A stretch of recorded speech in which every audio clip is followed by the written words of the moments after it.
Salut à vous les amateurs de conseils et de bonnes bouteilles. Aujourd'hui, Elie de Guangzhou me donne une minute pour vous parler du Terrasse du Larzac autour de Jonquière 2019 du Majulien.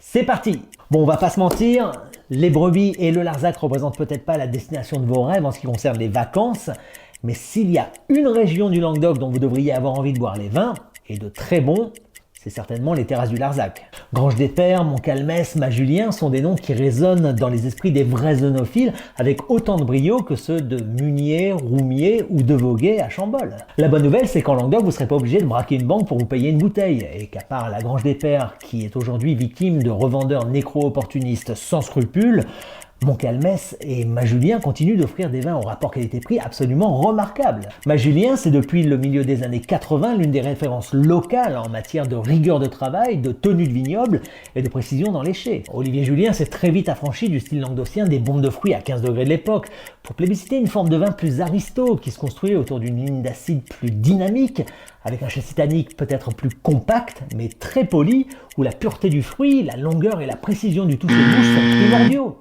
Et c'est exactement ce que vous trouverez ici dans ce 2019. Un bel assemblage de Mourvèdre, Carignan et Syrah, récoltés comme son nom l'indique, sur une série de terroirs différents autour de la commune de Jonquière, pour rechercher une certaine forme de complémentarité plutôt qu'individualité. Chaque cépage est bien entendu vinifié et élevé séparément en pièces pendant 1 an, avant d'être assemblé pour une autre année d'élevage, cette fois en foudre. Il y a vraiment une forme de cohésion dans ce vin, c'est très racé et incroyablement frais pour un millésime aussi solaire que 2019. Vous trouverez ici des notes de cassis, de groseille, de sépia, de graphite et une signature ultra méditerranéenne de thym et de garrigue qui vient ponctuer la rémanence d'une PAI aussi longue que précise. Une belle bouteille. J'ai dépassé? Oui. Sérieusement?